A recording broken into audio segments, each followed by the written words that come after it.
CM ಸಿದ್ದರಾಮಯ್ಯನವರಿಗೆ ತಲೆಬಿಸಿ ಶುರುವಾಗಿದೆ. ಅದು ಪ್ರಾಸಿಕ್ಯೂಷನ್ ವಿಚಾರಕ್ಕೆ ಸಂಬಂಧಪಟ್ಟಂಥ ತಲೆಬಿಸಿ. ಶನಿವಾರ ಅದೆಷ್ಟು ಸುದೀರ್ಘವಾಗಿ ನಡೀತು ನಾವು ನೋಡಿದ್ವಿ.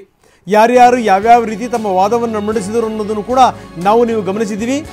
ಸಿಎಂ ವಿರುದ್ಧ ಪ್ರಾಸಿಕ್ಯೂಷನ್ ವಿಚಾರಕ್ಕೆ ಸಂಬಂಧಪಟ್ಟಂಗೆ ಕೆಲವೇ ಕ್ಷಣಗಳಲ್ಲಿ ರಿಟ್ ಅರ್ಜಿ ವಿಚಾರಣೆ ಆರಂಭ ಆಗುತ್ತೆ.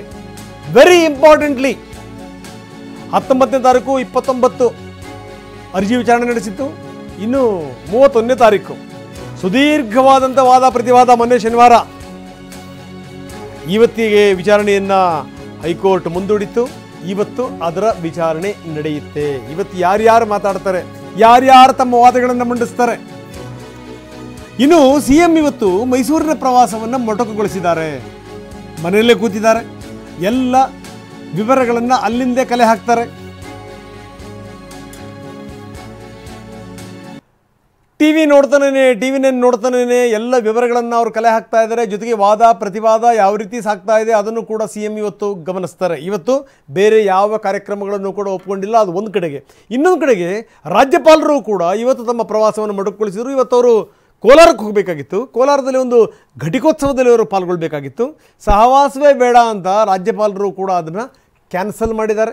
ಹೀಗಾಗೇನು ಅಂತಂದರೆ ಶಿಕ್ಷಣ ಸಚಿವರೇ ಆ ಕಾರ್ಯಕ್ರಮವನ್ನು ನಡೆಸ್ತಾರೆ. ಅದು ಒಂದು ಕಡೆಗೆ. ನೋಡಿ, ಸಿದ್ದರಾಮಯ್ಯನವರಿಗೆ ಯಾವ ರೀತಿ ತಲೆಬಿಸಿಯಾಗಿದೆ. ಹೈಕೋರ್ಟ್ನಲ್ಲಿ ಇವತ್ತು ವಿಚಾರಣೆ ನಡೆಯುತ್ತೆ. ಅದರ ವಿವರಗಳನ್ನು ನಾವು ನಿಮಗೆ ತೋರಿಸ್ತಾ ಇದ್ದೀವಿ.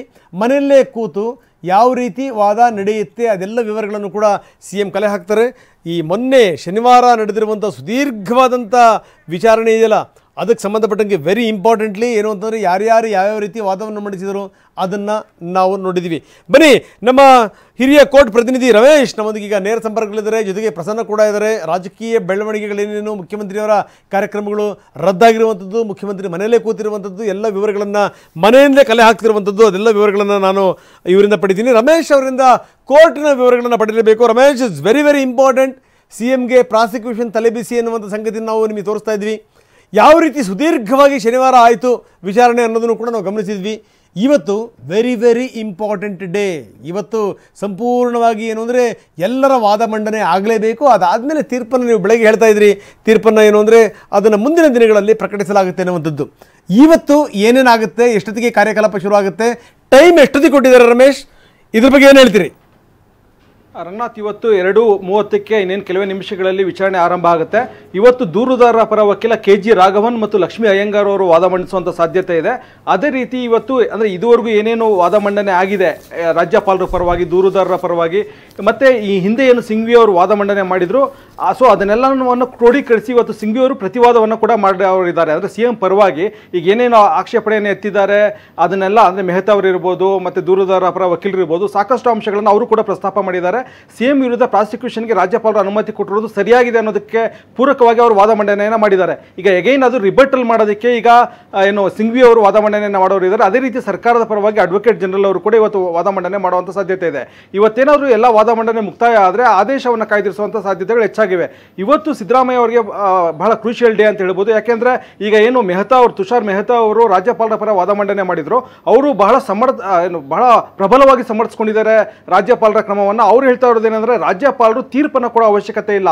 ಯಾಕೆಂದರೆ ಸಿಂಘ್ವಿ ಅವರು ವಾದ ಮಾಡ್ತಾ ಹೇಳಿದ್ರು, ರಾಜ್ಯಪಾಲರು ಅಪ್ಲಿಕೇಶನ್ ಆಫ್ ಮೈಂಡೇ ಇಲ್ಲ, ಯಾವ ಕಾರಣಕ್ಕೋಸ್ಕರ ಸ್ಯಾಂಕ್ಷನ್ ಕೊಡ್ತಾ ಇದ್ದೀವಿ ಅನ್ನೋದನ್ನ ಅವರು ಹೇಳಿಲ್ಲ ಅವರ ಆದೇಶದಲ್ಲಿ ಅಂತೇಳಿ ಹೇಳಿದರು.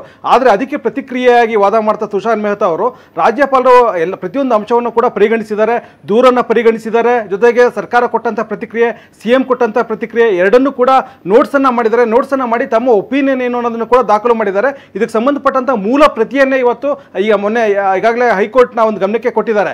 ಹೀಗಾಗಿ ಜೊತೆಗೆ ಒಂದು ವೇಳೆ ಏನಾದರೂ ರಾಜ್ಯಪಾಲರು ಸಂಪೂರ್ಣ ವಿವರಾತ್ ನೀಡಿ ಒಂದು ಆದೇಶವನ್ನು ಮಾಡಿದ್ರೆ ಆಗ ತನಿಖಾಧಿಕಾರಿ ಮೇಲೆ ಅದು ಪರಿಣಾಮ ಆಗುತ್ತೆ. ಯಾಕಂದರೆ ಮುಂದಿನ ದಿನಗಳಲ್ಲಿ ಈ ಕೇಸ್ನ ತನಿಖೆ ನಡೆಯಬೇಕಾಗುತ್ತೆ. ರಾಜ್ಯಪಾಲರೇ ತಮ್ಮ ಒಂದು ತೀರ್ಪಿನ ರೀತಿಯಲ್ಲಿ ಅಂಶಗಳನ್ನು ಕೊಟ್ಟರೆ ಆ ಸಂದರ್ಭದಲ್ಲಿ ತನಿಖಾಧಿಕಾರಿ ಮೇಲೆ ಅದು ಪರಿಣಾಮ ಆಗುವಂಥ ಸಾಧ್ಯತೆ ಇದೆ. ಹೀಗಾಗಿ ರಾಜ್ಯಪಾಲರ ಕ್ರಮ ಸರಿಯಾಗಿದೆ ಅನ್ನುವಂಥ ವಾದ ಮಂಡನೆಯನ್ನು ಮಾಡಿದ್ದಾರೆ. ಹೀಗಾಗಿ ಇದಕ್ಕೆ ಪ್ರತಿಕ್ರಿಯೆಯಾಗಿ ಸಿಎಂ ಪರ ವಕೀಲರು ಏನು ವಾದ ಮಂಡನೆ ಮಾಡ್ತಾರೆ ಅನ್ನೋದು ಬಹಳ ಕ್ರೂಷಿಯಲ್ ಆಗಿರುತ್ತೆ. ಅದೇ ರೀತಿ ಸರ್ಕಾರದ ಪರ ವಕೀಲರು ಏನು ವಾದ ಮಂಡನೆ ಮಾಡ್ತಾರೆ AG ಅನ್ನೋದು ಕೂಡ ಬಹಳ ಕ್ರೂಷಿಯಲ್ ಆಗಿರುತ್ತೆ.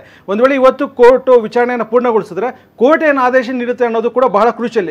ಇವತ್ತು ಮಧ್ಯಂತರ ಆದೇಶ ಮಾತ್ರ ನೀಡುವಂಥ ಸಾಧ್ಯತೆ ಇದ್ದು ಅಂತಿಮ ಆದೇಶವನ್ನು ಕಾಯ್ದಿರಿಸುವಂಥ ಸಾಧ್ಯತೆಗಳು ಹೆಚ್ಚಾಗಿವೆ. ಯಾಕಂದರೆ 4 ದಿನಗಳ ವಾದ ಮಂಡನೆ ನಡೆದಿರೋದ್ರಿಂದ ಅದನ್ನೆಲ್ಲವನ್ನು ಕ್ರೋಢೀಕರಿಸಿ ಈಗ ಉದ್ಭವ ಆಗಿರುವಂಥ ಪ್ರತಿ ನ್ಯಾಯಿಕ ಪ್ರಶ್ನೆಗಳಿಗೂ ಅಂದರೆ ಕ್ವಶನ್ ಆಫ್ ಲಾ ಸಂಬಂಧಪಟ್ಟಂತೆ ಪ್ರತಿಯೊಂದಕ್ಕೂ ಕೂಡ ಆನ್ಸರ್ ಮಾಡುವಂಥ ಅನಿವಾರ್ಯತೆ ಇರೋದ್ರಿಂದ ಕೋರ್ಟ್ ಆದೇಶವನ್ನು ಕಾಯ್ದಿರಿಸುವಂಥ ಸಾಧ್ಯತೆಗಳೇ ಹೆಚ್ಚಾಗಿವೆ. ಎಸ್ ರಮೇಶ್, ತಾವು ಸಂಗತಿಗಳನ್ನು ಹೇಳ್ತಾ ಇದ್ರಿ. ಏನು ಅಂತಂದ್ರೆ ಈಗ ಸಚಿವ ಸಂಪುಟ ಯಾವ ನಿರ್ಣಯನ ಕೈಗೊಳ್ಳುತ್ತೆ ಆ ನಿರ್ಣಯವನ್ನ ನೀವು ಕಣ್ಣೆತ್ತಿ ಕೂಡ ನೋಡುವಂಥ ಅಗತ್ಯ ಅಲ್ಲ ಅನ್ನುವಂಥ ಮಾತ್ರನ್ನ ಎಷ್ಟರ ಮಟ್ಟಿಗೆ ಮೆಹ್ತಾ ಅದನ್ನು ಮಂಡಿಸಿದ್ರು ಅಂತಂದರೆ ಭಾಳ ಅಥೆಂಟಿಕ್ ವಾದ ಅಂತ ನಾನು ಭಾವಿಸ್ತೀನಿ ರಮೇಶ್. ಯಾಕಂದರೆ ಕೆಲವೊಂದು ಸಂಗತಿಗಳನ್ನು ಅವ್ರು ಇಟ್ಟಂಥ ರೀತಿ ಇದೆಯಲ್ಲ ಅದು. ಜೊತೆಗೆ ಈ ಸಿದ್ದರಾಮಯ್ಯನವರ ಪರವಾಗಿ ಇರುವಂಥ ವಕೀಲರು ಕೆಲವೊಂದು ಪ್ರಶ್ನೆಗಳನ್ನು ಎತ್ತಿದ್ರು. ಗಂಡ ಹೆಂಡತಿಯ ಸಂಬಂಧದ ಬಗ್ಗೆನೂ ಕೂಡ ಚರ್ಚೆ ಆಯಿತು. ಅಂದರೆ ಏನೋ ತಪ್ಪಾಗುತ್ತೆ ಅನ್ನೋ ಒಂದು ಸಂದರ್ಭದಲ್ಲಿ ಅದೆಲ್ಲವನ್ನೂ ಕೂಡ ಯಾಕೆ ನೀವು ಮುಖ್ಯಮಂತ್ರಿಯ ತಲೆ ಮೇಲೆ ಎಳಿತೀರಿ ಅನ್ನುವಂಥ ಪ್ರಶ್ನೆನೂ ಕೂಡ ಹೇಳಿದರು. ಅದಕ್ಕೆ ಈ ಸಾಲಿಸಿಟರ್ ಜನರಲ್ ಕೇಳಿದಂಥ ಪ್ರಶ್ನೆ ಇತ್ತಲ್ಲ, ಭಾಳ ಅದ್ಭುತವಾಗಿತ್ತು ಮೆಹ್ತಾ ಅವರು ಕೇಳಿದ್ದು. ಗಂಡ ಹೆಂಡತಿ ಸಂಬಂಧ ಅನ್ನುವಂಥದ್ದು ಏನು, ಅದಕ್ಕೊಂದು ಸ್ಯಾಂಕ್ಟಿಟಿ ಇದೆ ಅನ್ನುವಂಥದ್ದು. ಜೊತೆಗೆ ಈ ಎಲ್ಲ ತಪ್ಪುಗಳನ್ನು ಗಂಡ ಮಾಡಿ ಹೆಂಡತಿ ತಲೆ ಮೇಲೆ ಹಾಕುವಂಥದ್ದಲ್ಲ ಅಂತ ನಗನಗತನೇ ಉತ್ತರ ಕೊಟ್ಟಂಥ ರೀತಿ ಒಂದು ಕಡೆಗೆ. ಇನ್ನೊಂದು ಕಡೆಗೆ ಒಂದು ಶಬ್ದ ಬಳಸ್ತಾರೆ very importantly, this is collective stupidity ಅನ್ನುವಂಥದ್ದು. ರಮೇಶ್, ಅದು ಇಷ್ಟು ಪಾಯಿಂಟ್ಗಳನ್ನು ಸ್ವಲ್ಪ ವಿವರಿಸಿ ರಮೇಶ್. ರಂಗನಾಥ್, ಈ ಸಚಿವ ಸಂಪುಟದ ಒಂದು ಸಭೆ ಅಂದರೆ ಈಗ ರಾಜ್ಯಪಾಲರು ಒಂದು ಶೋಕಾಸ್ ನೋಟಿಸನ್ನು ಇಶ್ಯೂ ಮಾಡಿದಾಗ ಸಚಿವ ಸಂಪುಟದ ಸಭೆಯನ್ನು CM ಕರೀತಾರೆ. CM ಆದರೆ ಅದರ CM ಭಾಗಿಯಾಗೋದಿಲ್ಲ. ಆದರೆ ಅವರಿಂದ ಆಯ್ಕೆಯಾದಂಥ ಸಚಿವರುಗಳು ಆ ಸಭೆಯನ್ನು ನಡೆಸ್ತಾರೆ. ಜೊತೆಗೆ ಆ ಸಭೆ ನಡೆಸೋದಕ್ಕೆ ಮುಂಚೆ CM ಅವರು ಇದಕ್ಕೆ ಸಂಬಂಧಪಟ್ಟಂತೆ ಅಡ್ವೊಕೇಟ್ ಜನರಲ್ನಿಂದ ಒಪಿನಿಯನ್ ತಗೊಳ್ಳಿ ಅಂತೇಳಿ ಹೇಳ್ತಾರೆ ಮುಖ್ಯ ಕಾರ್ಯದರ್ಶಿಗಳಿಗೆ. ಅದರಂತೆ ಒಪಿನಿಯನನ್ನು ತಗೊಂಡಾಗ ಸುಮಾರು 92 ಪುಟಗಳ ಒಪಿನಿಯನನ್ನು ಏನು ಅಡ್ವೊಕೇಟ್ ಜನರಲ್ ಅವರು ಕೊಡ್ತಾರೆ. ಸಚಿವ ಸಂಪುಟದ ಸಭೆ ಅದನ್ನು ಯಥಾವತ್ ಅಂದರೆ ಒಂದು ಚೂರು ಕಾಮ ಫುಲ್ ಸ್ಟಾಪ್ ಕೂಡ ಬದಲಾವಣೆ ಮಾಡ್ದೇನೆ ಆಸ್ ಇಟ್ ಈಸ್ ಇದನ್ನ ಅಂದ್ರೆ ಸಚಿವ ಸಂಪುಟದ ಸಭೆಯಲ್ಲಿ ಆಸ್ ಇಟ್ ಈಸ್ ಇದು ತಮ್ಮ ನಿರ್ಧಾರ ತಮ್ಮ ಶಿಫಾರಸು ಅನ್ನೋ ರೀತಿಯಲ್ಲಿ ಅದನ್ನ ರಾಜ್ಯಪಾಲರಿಗೆ ಕಳಿಸ್ತಾರೆ. ಹೀಗಾಗಿ ಇದು ನಾನ್ ಅಪ್ಲಿಕೇಶನ್ ಆಫ್ ಮೈಂಡ್ ಯಾರ್ದು ಅಂದ್ರೆ ಸಚಿವ ಸಂಪುಟದ್ದೇನೆ ವಿವೇಚನೆ ಬಳಸಿಲ್ಲ ಅಂತೇಳಿ ಹೇಳ್ತಾ ಇದು ಕಲೆಕ್ಟಿವ್ ಸ್ಟುಪಿಡಿಟಿ ಅನ್ನುವಂಥ ಮಾತನ್ನ ಮೊನ್ನೆ ವಾದ ಮಂಡನೆ ಸಂದರ್ಭದಲ್ಲಿ ತುಷಾರ್ ಮೆಹ್ತಾ ಅವರು ಹೇಳಿದ್ರು. ಅದೇ ರೀತಿ ವಿಚಾರಣೆ ಆರಂಭ ಆಗ್ತಿದ್ದಂಗೆನೆ ಮೊನ್ನೆ ಏನು ರವಿವರ್ಮ ಕುಮಾರ್ ಅವರು CM ಪರ ವಾದ ಮಾಡ್ತಾ ಇದು ನೀವು ಯಾರದೇ ತಪ್ಪಿದ್ರು ಅದು ಎಲ್ಲ ತಪ್ಪು CM ದೇ ಅಂತ ಯಾಕೆ ಹೇಳ್ತಾ ಇದ್ದೀರಾ, ಅಕಸ್ಮಾತ್ ಏನಾದರೂ ಪಾರ್ವತಿ ಅವರು ತಪ್ಪಿದ್ರೆ ಅದಕ್ಕೆ ಅವರು ಹೊಣೆ ಆಗ್ತಾರೆ, ಬೇರೆಯವರು ಯಾಕೆ ಹೊಣೆ ಆಗ್ತಾರೆ ಅನ್ನುವಂಥ ಒಂದು ಪ್ರಶ್ನೆಯನ್ನು ಮುಂದಿಟ್ಟರು. ಆ ಸಂದರ್ಭದಲ್ಲಿ ತುಷಾರ್ ಮೆಹ್ತಾ ಅವರು ಹೇಳ್ತಾ ಇದು ಗಂಡ ಹೆಂಡತಿ ಸಂಬಂಧ ಬಹಳ ಪವಿತ್ರವಾದಂಥ ಸಂಬಂಧ, ಪತಿಯ ತಪ್ಪುಗಳನ್ನು ಪತಿಯ ಮೇಲೆ ಹೊರಿಸಲಾಗದು ಅನ್ನುವಂಥ ಒಂದು ತಮಾಷೆ ಉತ್ತರ, ಅದು ತಮಾಷೆ ಉತ್ತರ ಅಂತ ಹೇಳ್ತಾನೆ ಅವ್ರು ಹೇಳಿದ್ರು. ಇದಕ್ಕೆ ಯಾವುದೇ ಸೀರಿಯಸ್ ಏನು ಮೋಟಿವ್ನ ಆ್ಯಡ್ ಮಾಡಬೇಡಿ, ಇದೊಂದು ಲೈಟರ್ ವೇನಲ್ಲಿ ಹೇಳ್ತಿರುವಂಥ ಮಾತು ಅಂತ ಹೇಳ್ತಾ ಆ ಮಾತನ್ನು ಹೇಳಿದ್ರು. ಹೀಗಾಗಿ ಎಲ್ಲೋ ಒಂದು ಕಡೆ ಈ ಕೇಸ್ ಮುಂದೆ ಸಾಗುವಂಥ ದಿಕ್ಕನ್ನು ಅವ್ರು ಪ್ರಸ್ತಾಪ ಮಾಡಿದ್ರು. ಅದೇ ರೀತಿ ಮಣಿಂದರ್ ಸಿಂಗ್ ಅವರು ಕೂಡ ಇದೊಂದು ವಂಚನೆಯ ಕೇಸ್ ಅಂದ್ರೆ 55 ಕೋಟಿ ಏನು ದುಡ್ಡೇ ಕೊಡದೇನೆ ಖರೀದಿ ಮಾಡಿರುವಂಥ ಜಮೀನನ್ನು ಇವರು 50 ಕೋಟಿ ಜಮೀನನ್ನ ಹೇಗೆ ಮಾರ್ಪಡಿಸ್ಕೊಂಡ್ರು ಅನ್ನೋದನ್ನೇ ಬಹಳ ಸೋಜಿಗ ಅನ್ನುವಂಥ ಮಾತನ್ನು ಹೇಳ್ತಾ CM ವಿರುದ್ಧ ಈ ಒಂದು ಕೇಸು ಒಂದು ಸುತ್ತಕೊಳ್ಳೋ ರೀತಿಯಲ್ಲಿ ಒಂದು ವಾದ ಮಂಡನೆಯನ್ನು ಮಾಡಿದ್ದಾರೆ. ಇವತ್ತು ಅದರ ಮುಂದುವರಿದ ಭಾಗವಾಗಿ CM ವಿರುದ್ಧ ಏನೇನು ಆರೋಪಗಳಿದೆ ಅನ್ನೋದನ್ನ ಕೋರ್ಟ್ ಮುಂದೆ ಇಡುವಂಥ ಸಾಧ್ಯತೆಗಳು ಹೆಚ್ಚಾಗಿವೆ. ರೆಹಮಾನ್.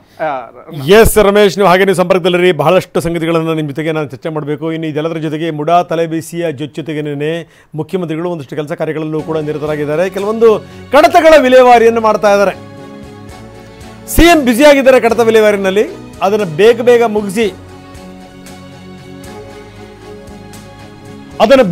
ಮುಗಿಸಿ KSFC ಕಚೇರಿಯಿಂದ ಅವರು ಮನೆಗೆ ಬರ್ತಾರೆ. ಮನೆಯಲ್ಲೇ ಕೂತು ಎಲ್ಲ ವಿವರಗಳನ್ನು ನೋಡ್ತಾರೆ. ಹೈಕೋರ್ಟ್ನಲ್ಲಿ ಯಾವ ರೀತಿ ವಾದ ಮಂಡನೆ ಆಗುತ್ತೆ ಅದನ್ನು ನೋಡ್ತಾರೆ. 2:30 ಒಳಗಡೆಗೆ ಅಂದರೆ ಸಂಜೆಯವರೆಗೆ ಯಾವುದೇ ಕಾರ್ಯಕ್ರಮ ನಿಗದಿ ಆಗಿಲ್ಲ.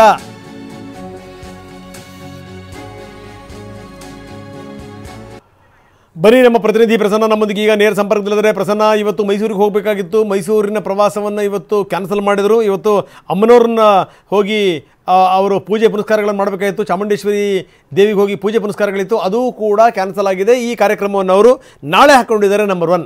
ಜೊತೆಗೆ ಒಂದು ಲೆಕ್ಕದಲ್ಲಿ ಈ ಮುಡಾ ಟೆನ್ಷನ್ ಅನ್ನುವಂಥದ್ದು ಅವ್ರನ್ನ ಸಂಪೂರ್ಣವಾಗಿ ಆವರಿಸ್ಕೊಂಡ್ಬಿಟ್ಟಿದೆ. ಇದರ ನಡುವೆನೇ CM ಒಂದಷ್ಟು ಕಡತ ವಿಲೇವಾರಿ ಕೂಡ ಮಾಡ್ತಾ ಇದ್ದಾರೆ. ಕಡತ ವಿಲೇವಾರಿನ ಬೇಗ ಮುಗಿಸ್ಕೊಂಡು ಅವರು ವಸಂತನಗರದಲ್ಲಿರುವಂಥ ಈ KSFC ಆಫೀಸಿಂದ ಮನೆಗೆ ಬಂದು ಈ ವಾದ ಮಂಡನೆ ಯಾವ ರೀತಿ ಆಗುತ್ತೆ ಅಂತ ನೋಡ್ತಾರೆ ಅಂತ. ಏನೇನು ಕಾರ್ಯಕ್ರಮಗಳಿದೆ, ಯಾಕಂದರೆ ಬೇರೆ ಯಾವ ಕಾರ್ಯಕ್ರಮಗಳು ಕೂಡ ನಿಗದಿ ಆಗಿಲ್ಲ ಅವ್ರದ್ದು.